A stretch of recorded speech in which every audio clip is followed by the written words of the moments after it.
Stacked wood pallets, the kind that get thrown behind grocery stores and left in distribution warehouse lots, can outperform the insulation in most apartment walls. That's not a figure of speech. It's a measurable thermal reality. And this is the story of how one woman proved it on the coldest night of a Montana winter.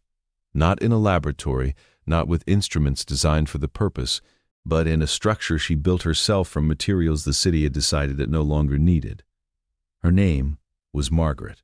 She was 53 years old when she lost her apartment in Billings. The sequence of events that led her there was not unusual in its shape. A layoff from the distribution center where she'd worked for 11 years, then 2 missed rent payments, then a third, then the letter, then the boxes on the sidewalk, and a landlord who looked somewhere past her shoulder when he handed her back her key. She had a daughter in Denver she didn't want to worry. She had a sister in Spokane who had taken her in twice before, and Margaret had made a private promise to herself that there wouldn't be a third time. She had $340, a sleeping bag rated to 20 degrees Fahrenheit, and knowledge of a stretch of land near the rail yard where a few other people had already built structures from whatever the city discarded. She spent her first night in the sleeping bag inside a cardboard arrangement that did nothing useful against the October wind, and understood by morning that she needed to think carefully about what she was going to build, and from what. The cardboard had been dry when she'd assembled it, and wet by midnight, the moisture coming not from rain. The night was clear, but from her own breath condensing against the interior surface and soaking backward into the material. The cold that reached her by 3 in the morning was not dramatic. It was steady and patient, the kind that works through materials rather than around them, and cardboard, even dry, offers almost nothing to work through. The rail yard area had an informal community of about 7 people that fall. None of them had planned to be there. Each had arrived by a different route, and each had built a shelter reflecting their own sense of what materials could do. There was a man named Kurt who had put up corrugated metal sheeting salvaged from a demolition site, with old carpet layered on the floor to address the cold that came up through the ground. His structure blocked the wind effectively and had kept him alive through 2 previous winters, which in his estimation made it the right approach. There was a younger man named Devin who had built a lean-to against a retaining wall. Fast, functional, uninsulated. There was a couple, Renee and James, who had found a freight container parked on adjacent land and moved into it because a steel box 12 feet long felt like real shelter, felt like walls and a roof, and something between them and the weather. There was a woman named Patricia who had built something more considered than any of the others: woven branches, sections of salvaged foam board, materials chosen for their properties rather than their convenience, and whose structure actually performed reasonably well by the standards of what was available on that patch of ground. The community operated with a loosely shared ethic of non-interference. Nobody told each other what to build or how to build it. Nobody compared setups in a way meant to diminish. But information moved through conversation the way it moves in most places where people are working on practical problems in proximity. Observations shared, techniques described, failures noted without blame. If Devin mentioned that the retaining wall behind his lean-to collected wind off the ground in a way that funneled cold air under his floor, that information was available to anyone who listened. If Kurt noticed that the carpet on his floor compressed and lost its insulating value within a few weeks under the weight of foot traffic, that was noted and filed. Margaret watched all of them for a few days before she decided what she was going to build.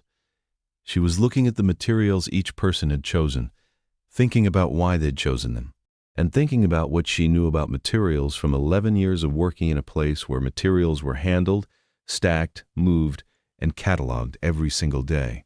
She had worked with pallets for over a decade. She knew them in a way most people never think to know them. Not as visual objects, not as background elements in a warehouse, but as physical structures with specific properties.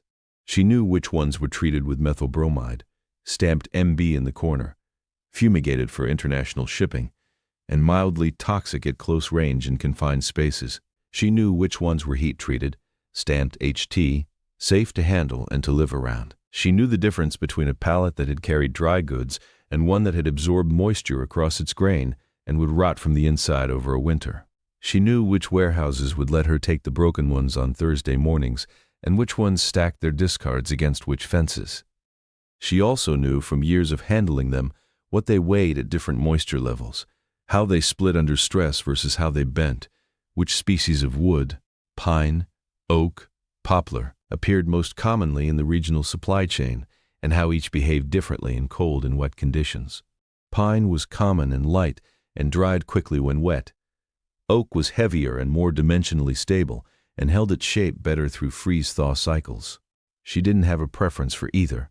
She took what was available. But she paid attention to what she was working with in a way that someone who'd never had a reason to pay attention does not. When she stood behind the grocery distribution warehouse 2 blocks from the rail yard and looked at the pile of heat-treated pallets they'd set out, she asked herself a question that most people standing in that spot would not have thought to ask. Not what the pallets were worth, not what they were normally used for, but what they were actually made of, physically, structurally, at the level of composition rather than purpose. The answer she gave herself was this: a pallet is a matrix of wood boards and enclosed air. The top deck, the bottom deck, the 3 stringers running lengthwise between them.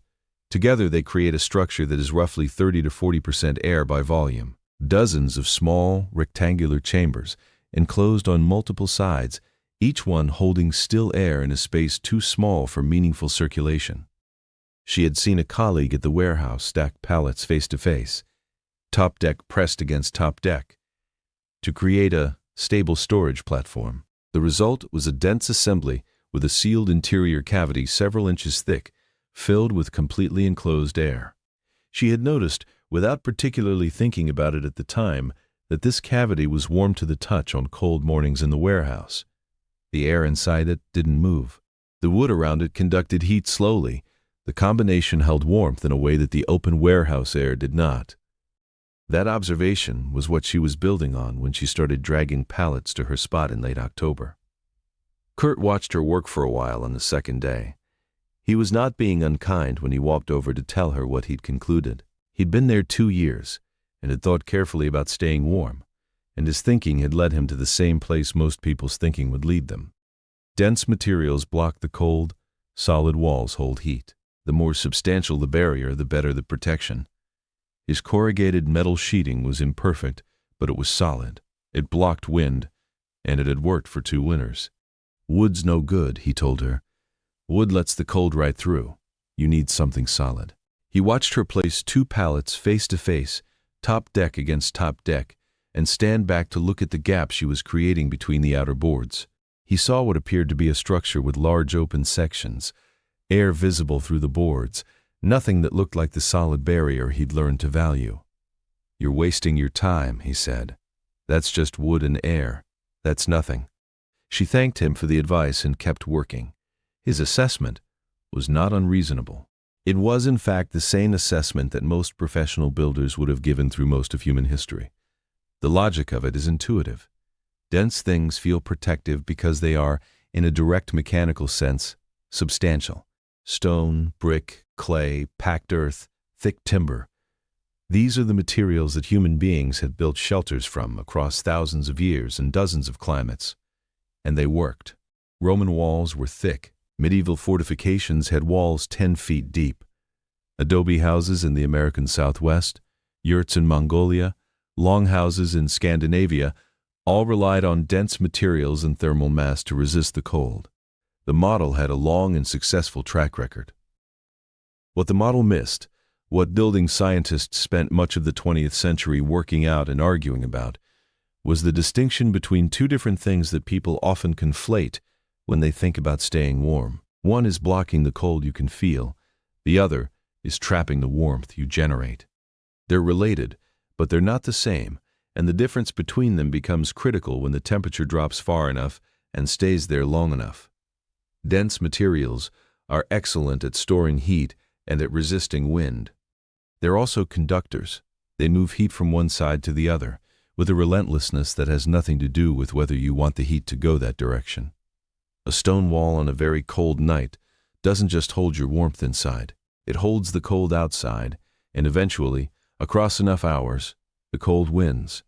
Because stone conducts, metal conducts, concrete conducts. The heat in your shelter moves through them toward the cold air on the other side, and they don't resist that process. They facilitate it. What resists heat transfer is not density. It's the opposite of density. It's still air. Air as a material conducts heat about 40 times worse than glass and about 1,000 times worse than aluminum. Left completely still, held in a space too small for convective currents to form, air barely moves heat at all. The problem is that air doesn't naturally stay still. It convects. Warm air rises, cool air falls, a circulation pattern develops, and the insulating effect that still air provides collapses into a mechanism for distributing heat throughout a space rather than holding it in one place.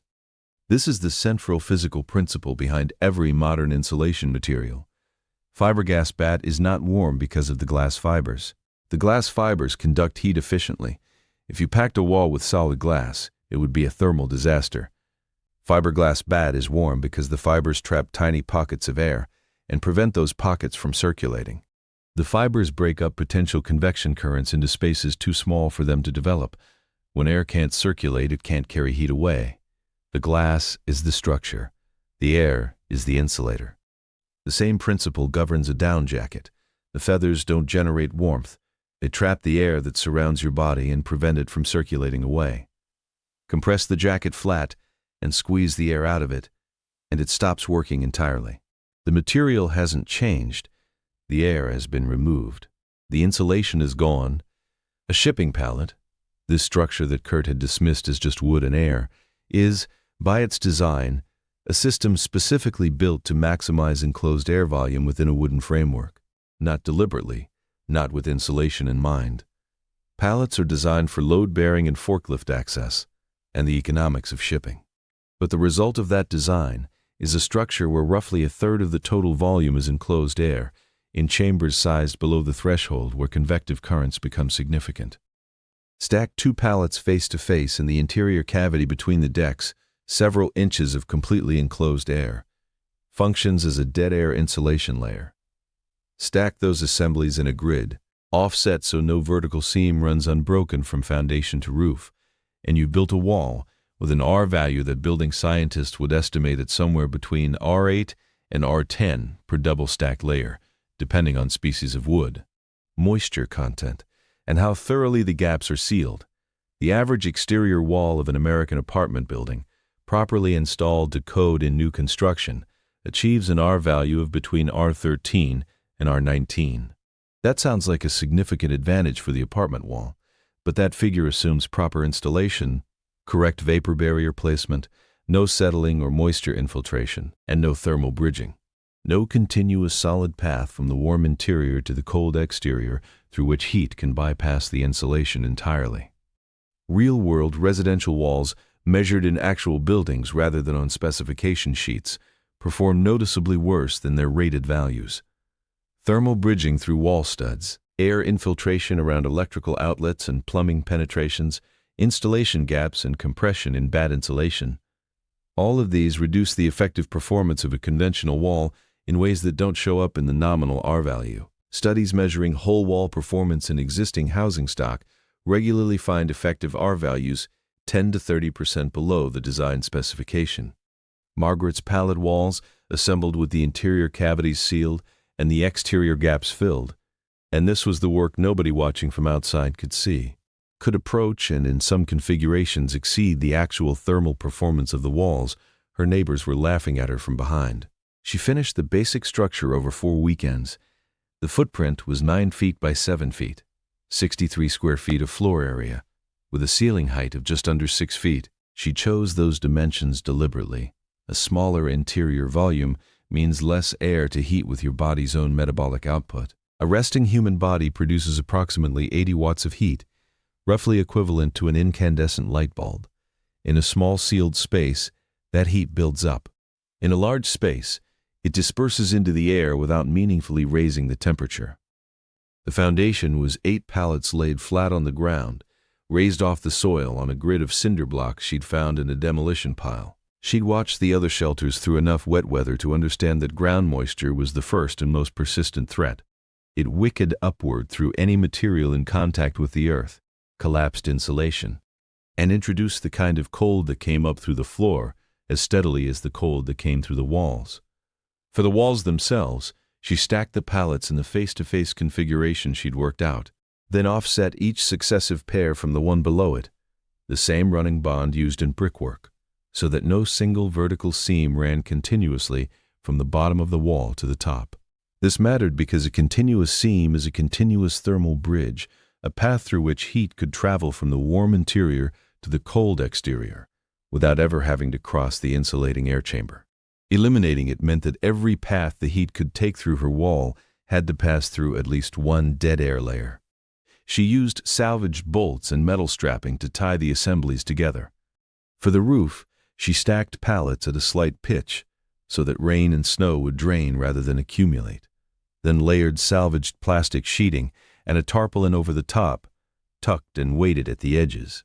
The door was a section of carpet nailed to a pallet frame, hung on two salvaged cabinet hinges, with a strip of rubber weather stripping pressed against the frame to seal the gap when the door closed. 20 inches wide, 30 inches tall, low enough that you had to duck to enter, which she accepted as the cost of the tighter thermal envelope a lower opening allowed.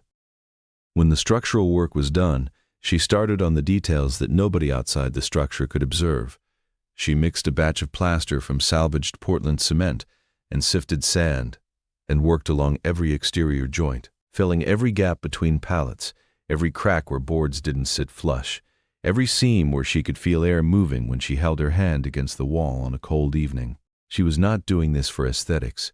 She was air sealing the structure, closing off the one mechanism by which her dead air chambers could be defeated. Infiltration. Cold outside air entering through gaps to replace the warm inside air, cycling the heat out of the structure without ever having to conduct through the wall material at all. Air infiltration is responsible for a larger share of heat loss in most buildings than most people realize. A wall insulated to R20 with a gap under the door and unsealed penetrations around electrical and plumbing fixtures will lose heat at a rate that makes the R20 specification nearly meaningless. Sealing the gaps is not a finishing detail. It's the mechanism by which everything else works. She insulated the floor with a layer of cardboard over the raised pallets.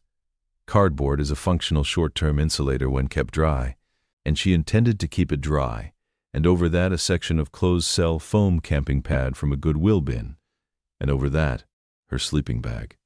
For the ceiling, she stretched old bubble wrap across the interior and stapled it to the top pallet stringers. Bubble wrap functions as a multi-layer radiant barrier. Each bubble is a sealed air pocket. The reflective surface of the plastic film reflects radiant heat downward, back into the living space, rather than allowing it to conduct upward through the roof assembly. The principle is the same, one that makes emergency thermal blankets work. A reflective layer facing a warm surface returns a portion of radiated heat to its source rather than absorbing and retransmitting it outward. From the outside, the finished structure looked like a pile of pallets covered in tarps. There was nothing about its exterior that communicated any of the work she'd done on the interior, nothing that suggested the plaster-sealed joints, the offset thermal bridging, the radiant ceiling, the air-sealed door frame. The neighbors saw the surface and evaluated it by the surface. The surface told them nothing useful about what was happening inside the walls. Kurt's structure was the most direct contrast. Corrugated metal conducts heat at roughly 300 times the rate of the wood and air matrix in Margaret's walls. The interior of a thin metal shell in sub-zero temperatures is, from a thermal physics perspective, barely distinguishable from the exterior. The metal moves heat so efficiently that the temperature differential across it is almost nothing. Every joule of heat generated inside Kurt's shelter was conducted through the metal and handed to the outside air within seconds. His structure's value was almost entirely in its wind resistance, which was real and meaningful, but addressed only one of the two mechanisms by which the cold would try to take his warmth. The freight container that Renee and James lived in was the extreme version of the same problem. Steel conducts heat even more efficiently than corrugated metal. The container had no insulation on any surface. It blocked wind completely, which was the one thing it did well. Everything else about it was thermally hostile. They survived inside it on layers and metabolic heat and luck, and the container itself was doing nothing to help them. Patricia's foam board sections gave her structure genuine insulation value. Foam board's R-value per inch is among the highest of any common material, but she hadn't been able to seal the assembly tightly, and the air infiltration through the gaps reduced its effective performance significantly. The Weather Service issued a winter storm watch on a Tuesday in December. By Thursday, it had become a warning. By Thursday afternoon, it had become a blizzard warning. The forecast called for 18 to 24 inches of snow over 36 hours, with winds gusting to 45 miles per hour and temperatures falling to a low of -14 Fahrenheit overnight between Friday and Saturday. At -14 with 45-mile-per-hour gusts, the wind chill value approaches -40. At -40, exposed skin develops frostbite within 5 minutes. Hypothermia in a person without adequate thermal protection can develop within 20 to 30 minutes. The city opened an emergency warming shelter at the community center 4 blocks from the rail yard. Devin took his sleeping bag and walked to the community center before the storm hit, which was the correct decision given his lean-to's near-zero insulation value and the forecast snow load that would collapse the roof structure. The 2 older men in the group also left. Renee wanted to go. James had outstanding warrants from another state and was afraid of the identification requirement at the shelter check-in. They stayed. They gathered every blanket they owned into the container and layered them into a pile and put their bodies in the center of it. Kurt stayed. His structure had survived 2 previous cold snaps and he trusted it. Patricia stayed, trusting her foam board sections and her experience with Montana winters. Margaret didn't consider leaving. She'd spent the previous 2 weekends checking the exterior plaster for cracks and reapplying it where she found them. She'd added a second layer of bubble wrap to the ceiling and sealed the gap under the doorframe with a strip cut from a foam kneeling pad. She'd been watching the sky and the library weather station for weeks. She knew what was coming, and she knew what she'd built, and she understood, in a concrete and precise way, what it would do. The storm came in on Friday evening. The temperature had been dropping since early afternoon, the sky the wrong color at 3 o'clock, the air carrying the particular metallic quality that precedes serious cold. The wind arrived first, then the snow, not the soft accumulating kind, but ice crystals driven sideways at 30 miles per hour, each one sharp against exposed skin. By 8 o'clock, the storm was fully established. By 6 o'clock in the evening, before the worst of it had arrived, Margaret had already done a final check of her shelter. She ran her hands along every exterior joint by feel, pressing her palm flat against the plaster-sealed gaps and waiting to detect any air movement. She found one small breach on the north face, a crack in the plaster where the material had dried too quickly in the previous week's cold and contracted. She mixed a small amount of patching material from a bag she kept inside specifically for this purpose, pressed it into the gap, smoothed it flat, and let it begin setting while she made a small meal on the cab stove she kept on the ground near the door. She had food for 4 days. She had water in 2 insulated containers. She had the novel she'd been reading. She had the battery lantern and a backup. She had thought through the storm in advance, the way people think through things when the stakes of not thinking are clear enough to focus attention. Inside Margaret's pallet shelter at 8 o'clock, the air temperature was 47 degrees Fahrenheit. Outside, it was 6 degrees and falling. That 41-degree differential was the result of the previous several hours of her body's metabolic heat building up inside the sealed thermal envelope of the structure. 80 watts of heat, nowhere to go quickly, accumulating in the small interior volume, resisted from escaping through the walls by the dead air chambers that Kurt had told her were nothing. The physics of what was happening in her walls at that moment is worth understanding completely. Her body was radiating heat outward in all directions. Without an insulating structure, that heat would have dispersed into the cold air almost immediately, carried away by convection and conduction, and her body would have had to work progressively harder to maintain its core temperature of 98.6 degrees. Inside the sealed structure, the heat had nowhere to go quickly.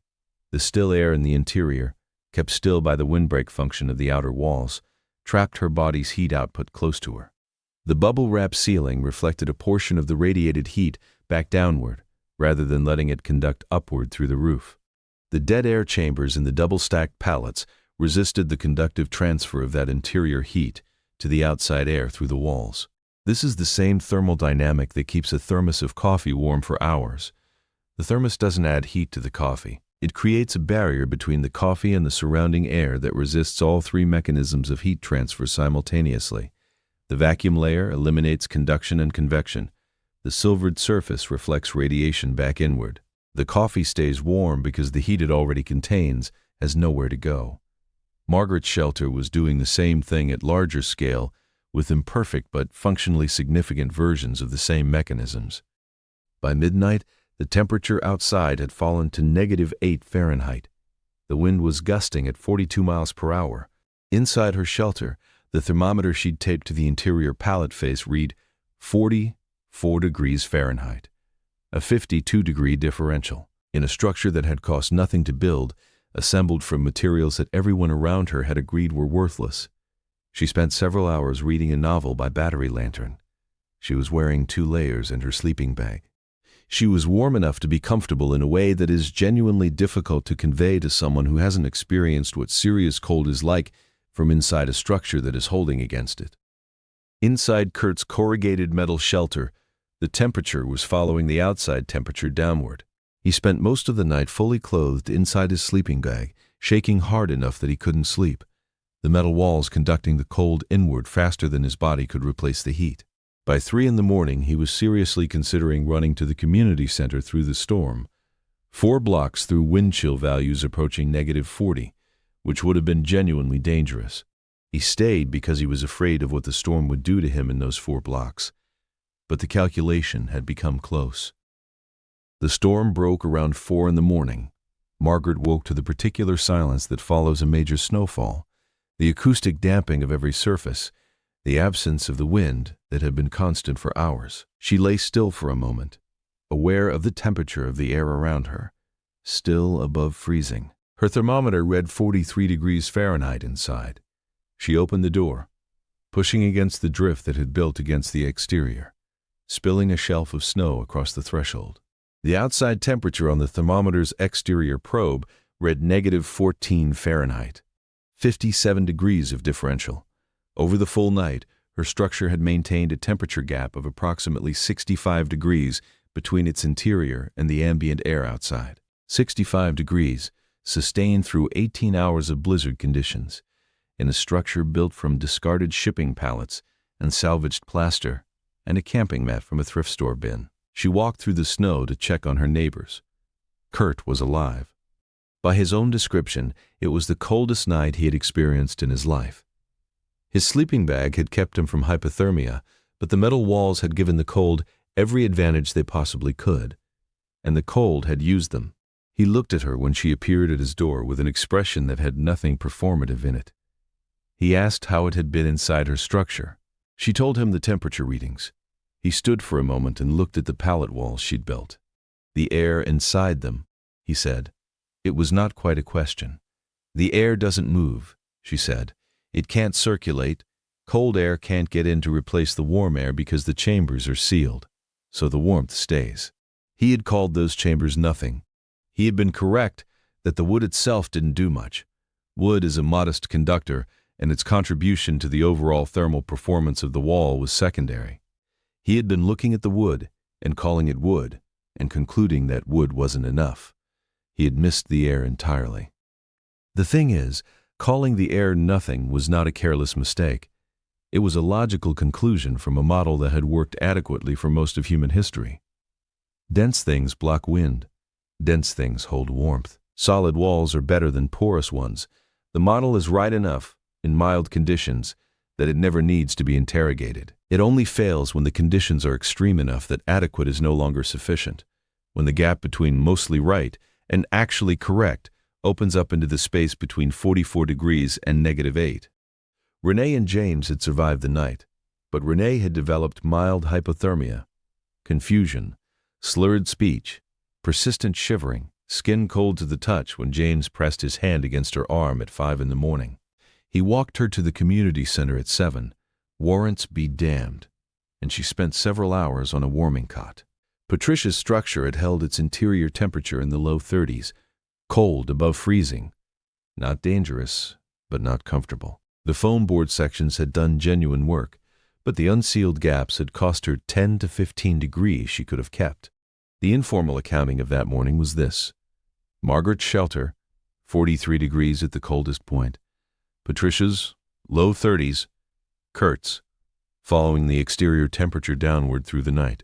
The freight container, interior temperature essentially matching the exterior by 3 in the morning, held above the worst outcomes only by the pile of blankets and 2 bodies sharing heat. One principle, one question asked at a pallet pile behind a warehouse, one woman who had decided to find out what a material actually was rather than what it looked like.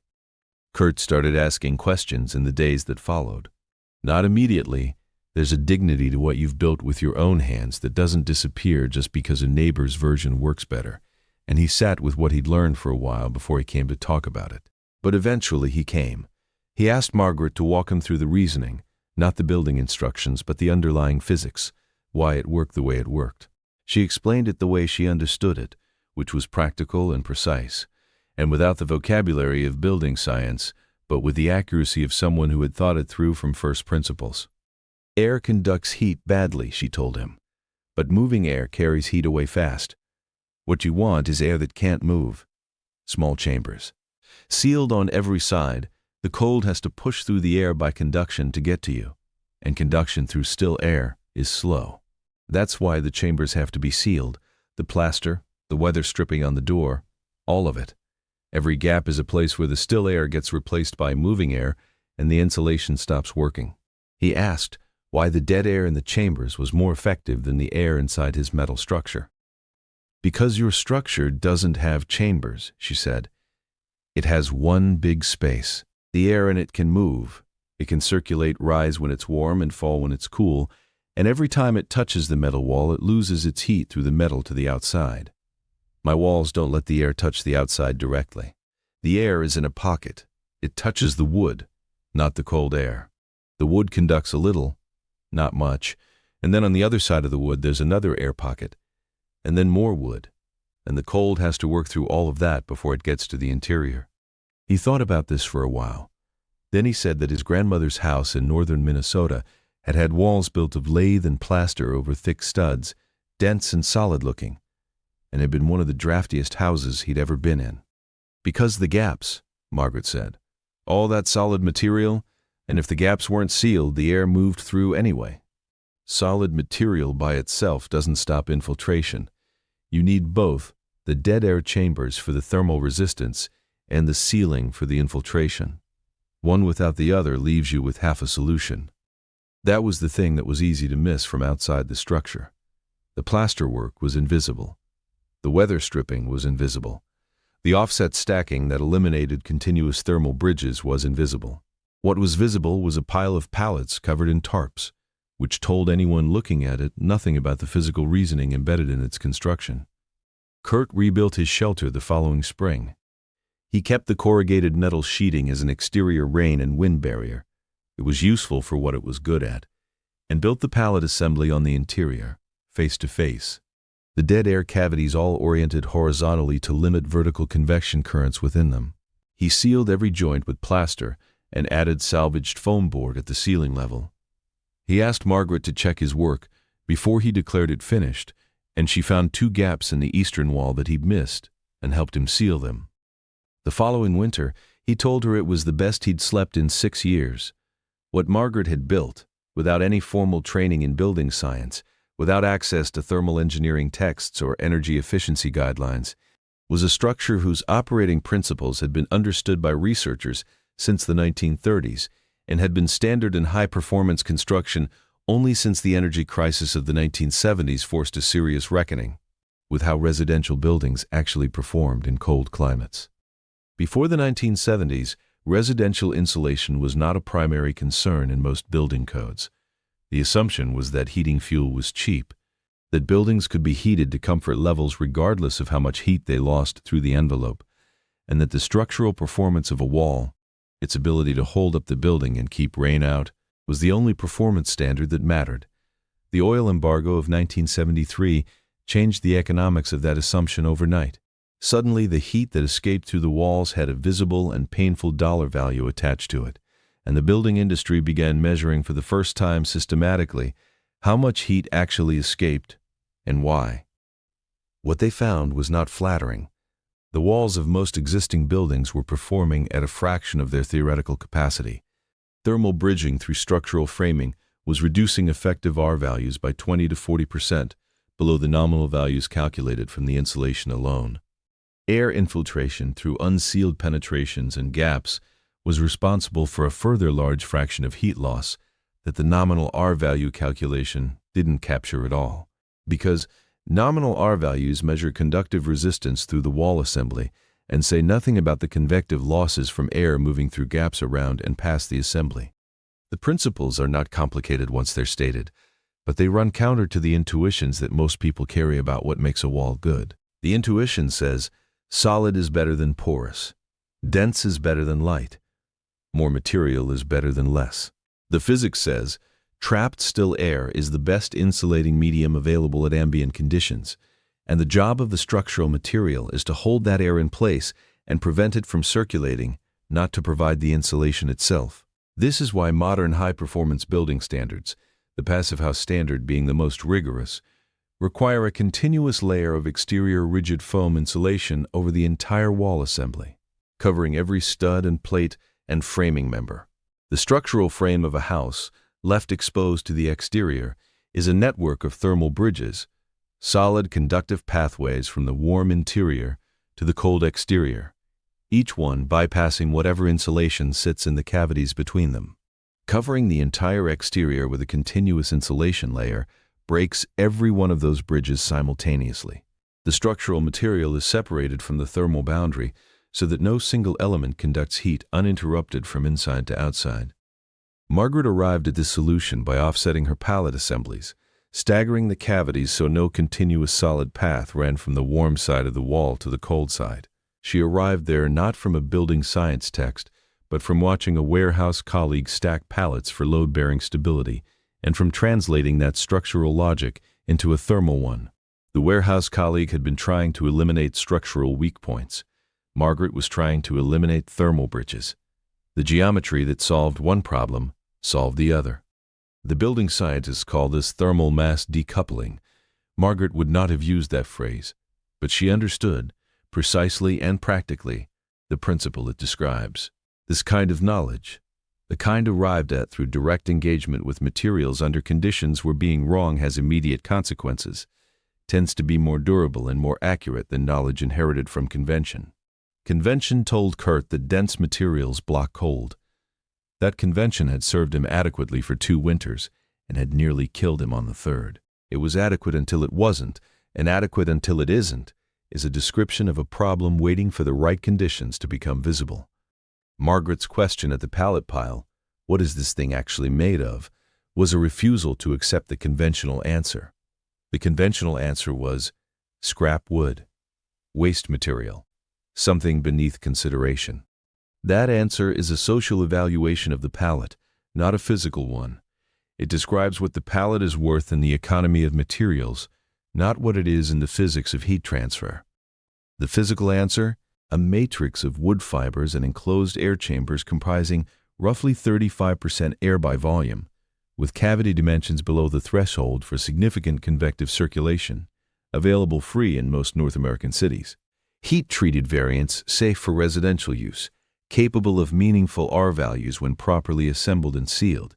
That answer is not available to someone who has already decided what pallets are for.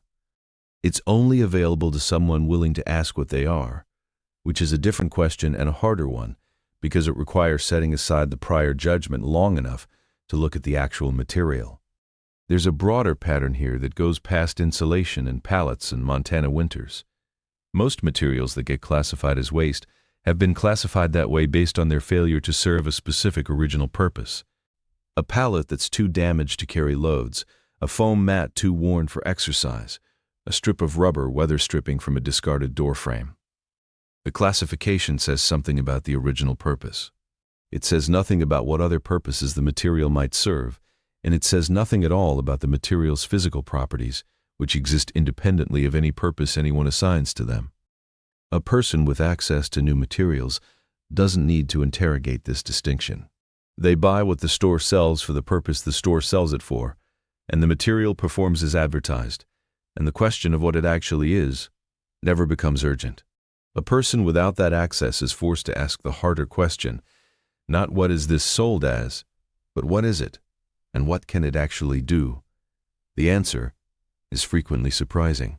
And the surprise frequently runs in the direction of more capability rather than less, because materials are classified as waste based on their failure at one task, while their properties relevant to other tasks remain completely intact. Margaret understood, and the cold that night simply had no answer for her.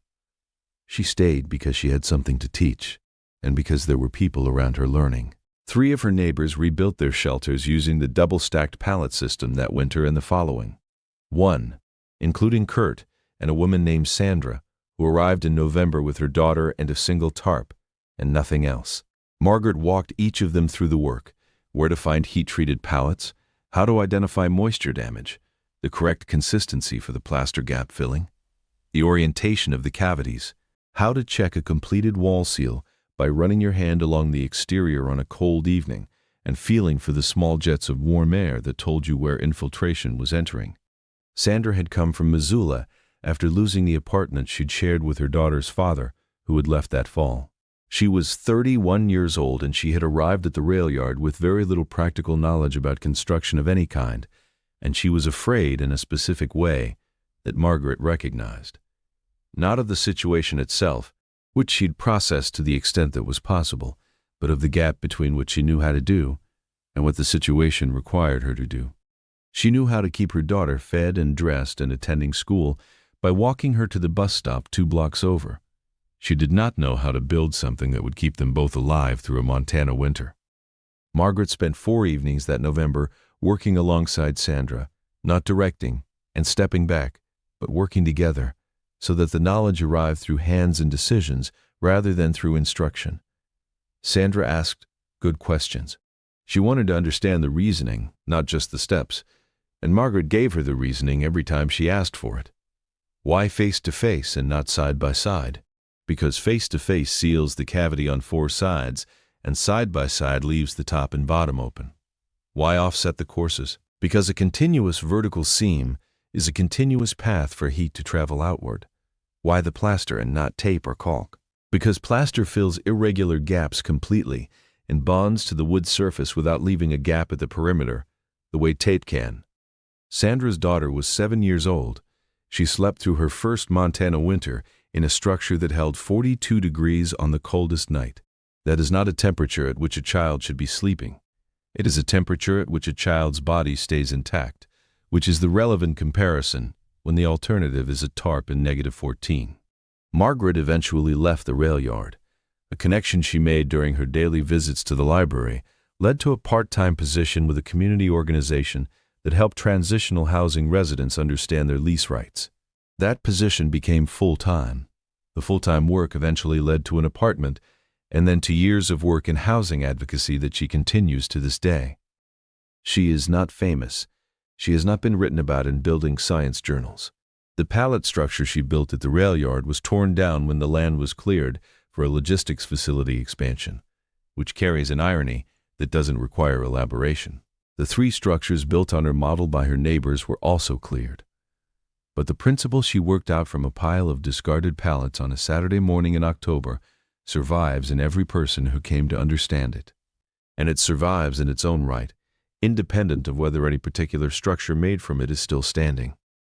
Dead air insulates. Still air holds warmth. Sealed chambers beat solid walls in sustained cold. The gaps are where the work is lost. Small spaces stay warm on less than large ones. These principles govern the energy bill on every house in a cold climate. They govern the performance gap between a building that was designed well and one that was merely built to code. They governed the 65-degree differential between the interior of Margaret's shelter and the air outside it on the coldest night of a Montana winter. And they governed it reliably enough that she spent several hours of that night reading a novel while her neighbors were measuring the distance between staying and leaving against the probability of frostbite and 4 blocks of blizzard. The thermos analogy works to a point. A thermos eliminates conduction and convection through a vacuum, reflects radiation with a silvered surface, and is sealed to prevent infiltration. Margaret's walls eliminated convection through dead air chambers, reduced conduction through the wood and air matrix, reflected radiation with the bubble-wrap ceiling, and addressed infiltration with the plaster ceiling and weather-strip door. The mechanisms were the same in principle, the materials were different in quality, and the outcome was warm enough. On a night that required exactly that, warm enough was what mattered. Kurt eventually added a corrugated metal outer skin over his rebuilt pallet walls, which gave him the wind resistance he trusted and the thermal performance he'd lacked, and the combination performed better than either material alone. He told Margaret the winter after he'd rebuilt that he'd been thinking about how much of his life he'd spent evaluating things by what they looked like rather than what they did. He didn't frame this as a grand observation. It was just something he'd been thinking about. She said she thought most people did that with most things. He said he supposed that was probably right. She said the useful part was noticing when you were doing it. The temperature outside when they had that conversation was 11 degrees Fahrenheit. Inside his rebuilt shelter it was 38. Inside hers it was 41. The 3-degree difference between them reflected the foam board ceiling he hadn't installed and the one remaining infiltration gap on his north wall that they hadn't found yet. She told him about the gap. He sealed it the following afternoon. The next night his interior temperature reached 39 degrees, and the night after that, 40. "Close enough," he said. "Close enough," she agreed.